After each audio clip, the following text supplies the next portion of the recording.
The spontaneous problem-solving component of the Odyssey of the Mind teaches the all-important skills of thinking on your feet so you can stay cool and confident under pressure.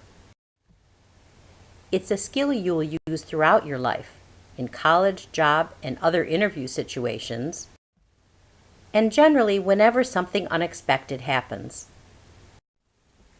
At the Odyssey of the Mind tournament, teams demonstrate how well they can think on their feet by solving an on-the-spot challenge with no advance warning as to what the problem is or what it will even be like. Every team in the same age division solving the same long-term problem will have an opportunity to show its spontaneous problem-solving skills with the same spontaneous problem. Although you may have up to 7 members on your team, only 5 may participate in the spontaneous exercise at the regional tournament. This portion of the tournament is worth 100 out of the total 350 points that any team may earn. Your spontaneous score may make a big difference in how your team is ranked at the end of the day. In this example, the team with the 5th highest long-term score did extremely well in spontaneous, and it brought them all the way up to 2nd place. And spontaneous brought the team with the highest long-term score all the way down to 5th. This program describes the 3 general types of Odyssey spontaneous problems. The first is verbal, the second is hands-on, and the third is a combination, verbal, hands-on. It also tells you what to expect on the day of the tournament and provides some suggestions for how your team can master spontaneous problem solving. The first type of spontaneous problem is the verbal problem. Verbal spontaneous is typically a question calling for a list of answers. Often the problem will involve creating relationships between 2 objects. For example, name 2 things that are similar and how they're similar. Or list things that contain other things. Or complete the phrase, I would like or not like to be a dog because. Points are awarded both for how many answers are provided and for how creative those responses are. Ordinary answers receive 1 point, and creative or humorous answers usually receive 3 or 5 points. For example, if the question is to name states, the team may receive 1 point each for saying Iowa, West Virginia, Georgia, or Florida. But the judges will award higher points for creative answers such as state of confusion, state of the union, or the states of matter. A judge might also award higher points if a child turns what could be a common answer into something really creative. For example, if he says, Massachusetts, like he was sneezing, and then says Gesundheit. Keep in mind that judging creativity is very subjective. What one judge considers ordinary, another might consider creative. That's why there will be a team of spontaneous judges in the room when you compete, and their scores will be averaged. Most verbal problems include directions for the order in which your team should answer. Sometimes a judge will designate who should start, and you will just take turns in order. Other times you will answer in random order, by roll of a die or turning over cards and responding according to an identifying number. This is intended to keep team members alert because you may have 2 turns in a row and then not have another one for a while. Sometimes the team may be limited in the number of responses to encourage creativity. For example, each team member may be given a certain number of cards. When it is your turn, you will put one of your cards in the middle of the table. And when everyone has run out of cards, your team is finished. When this method is used, the judges are expecting you to take a few seconds to think of a creative response. So don't rush through these with the first thing that comes to mind. As you prepare for the tournament, you should practice all 3 of these methods. Your keys to success with verbal problems are speed, creativity, understandability, and appropriateness of responses. Bottom line, the team with a cross between the most and the most creative responses will get the highest score. Hands-on spontaneous problems require the team to complete a task, such as making something using provided materials. Again, speed and creativity are important. You will be given a short time, usually 5 minutes, to complete the task, and will be scored on cooperation, planning, creativity, and how well you actually accomplish the task. A common hands-on problem is to build a structure using materials provided. In this case, the team was asked to build a structure that would hold sticks. They received points for how many sticks it held, how tall the structure was, and the creativity and teamwork that went into their solution. Another type is to build a bridge or a cantilevered structure with provided materials. Or move items from one table to another using the materials but not your hands. Not surprisingly, verbal hands-on spontaneous problems have components of the other two types. There will be props that you need to manipulate or look at, and there will be a verbal part where team members give answers out loud. One common type of verbal hands-on problem involves having teams say something to or about a picture or other item on the table. These are often common items. Your challenge is to think outside the box of creative possible uses besides what you would expect. Some verbal hands-on problems are solved in two distinct parts. You may be asked to draw or make something out of the materials on the table, and then answer questions or tell a story about the things that have been made. For these, your scoring will be a combination of scores for both of the parts of the problem. The most important thing you can do to prepare for the spontaneous part of the tournament is to practice all types of spontaneous problems as often as you can. You can easily find sample problems on the internet. Two places to start are the National and the Virginia Odyssey of the Mind websites. Although the problem you are asked to solve at the tournament will be a total surprise, if you've practiced a wide variety of problems, there's a good chance the one you see at regionals will be at least somewhat familiar. Don't assume that if your team is doing a technical problem, you will automatically be given a verbal problem for spontaneous, or vice versa. You should be prepared for any type of spontaneous problem. While you're preparing for the tournament, feel free to do the same spontaneous exercises more than once.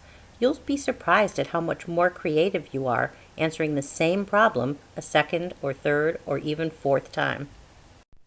A part of every spontaneous practice should include a review of what went well, what could have been improved, what caused common answers, and what could have resulted in more creative responses. You know that parents and coaches are not allowed to give you any feedback during your long-term solution. But the good news is that the outside assistance rule does not apply when you're practicing spontaneous. Feel free to include your coach or parents in evaluating your spontaneous practices and in giving you ideas on how you can improve. Be sure to use a timer when you practice. One of the hardest parts about spontaneous is trying to think of creative answers or build a structure under pressure. But if you've been doing that for months, you'll do much better at the tournament. Practice answering loudly and clearly for verbal and verbal hands-on problems. You will only get points if the judges can hear and understand your answers. Judges are human and can misunderstand a response, which means they might score a response as common when it actually was very creative. Practice strategies for what to do when someone gets stuck. Generally, during verbal problems, when one team member is stuck, the entire team is stuck. It's a good idea to think about what you can do if someone's mind goes blank. One way to break a mental block is to think about a sport, music, favorite food, or other topic that you know a lot about. Even though you obviously would rather give a creative response, it's more important to say something than just let time go by. Repeat an answer or use the judge's example to move the action to your next teammate. Moving on to how you can prepare for hands-on spontaneous problems. As you read through sample problems, you'll notice that the same materials show up over and over. It's a good idea to become familiar with the materials you may encounter on tournament day. Once you've come up with a list of common materials, start seeing what you can do with them. What can you make out of paper plates or out of straws? How can you make the longest possible strip out of a single piece of paper? At last, it's almost March and time for the regional tournament. You're probably wondering what to expect after all of this spontaneous practice. When you see your team schedule for regionals, you'll see 2 times, one for your long-term solution and one for your spontaneous competition. You should report to the spontaneous check-in table 15 or 20 minutes before your competition time. You will be escorted to a waiting room until it's your turn to compete. This is a good time to do last warm-up exercises, but please remember to be quiet and courteous for the teams that are in the middle of their spontaneous problems. If you haven't already decided, make your decision of which 5 team members will compete if the problem is verbal, hands-on, or a combination. When it's your turn, the team members will be taken to the competition room. It's important for coaches and parents to understand that they will not be permitted to watch their team solve the spontaneous problem. Your team is truly on its own for this. The first thing that will happen when you enter the competition room is that the judge will tell you what type of problem you will be solving. At this point, team members who are not competing may either stay in the room and watch quietly or may go back to the spontaneous waiting area. When everyone is ready, one of the judges will read the problem out loud twice. Listen carefully to the wording of the problem and don't start solving it, even in your mind, until the judge has finished. In particular, listen to how points will be given so you can solve the problem in the way that results in the highest score. This is true of all types of problems, but especially for hands-on. Be aware that you will be able to reread the problem during your thinking time, because generally the judge will leave a copy of it on the table. The next thing that will happen, of course, is that your team will solve the problem. When you're finished with your solution, the team will be taken back to the waiting area and then out of the spontaneous wing of the tournament site. For some teams, the next part is the hardest challenge of the tournament. You may not discuss the problem or even mention whether it was verbal or hands-on until after the Odyssey season is over in May. This includes not posting anything to Facebook or telling your friends about it in a text or tweet. There's a very good reason for this super secrecy.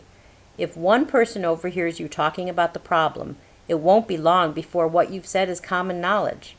Remember that several teams will be solving the same problem, and in order to have a fair competition, the problem needs to be as much of a surprise for the last team of the day as it was for the first team. There are only a few things in the tournament that can cause a team to lose points through a penalty, and talking about spontaneous is one of them. It's considered unsportsmanlike conduct and could result in up to 100 points of penalty. So the best thing for you to do is just put your spontaneous problem completely out of mind until you go home.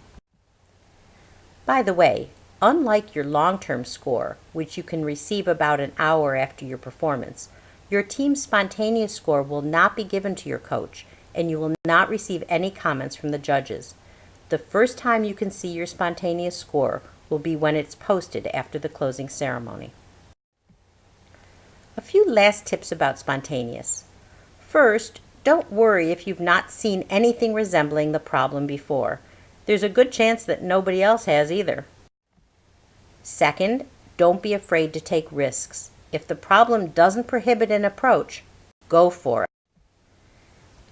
For example, let's say your problem is to move ping pong balls from a bucket into cups on a table using the materials provided. Your team gets points for each ball that lands in a cup.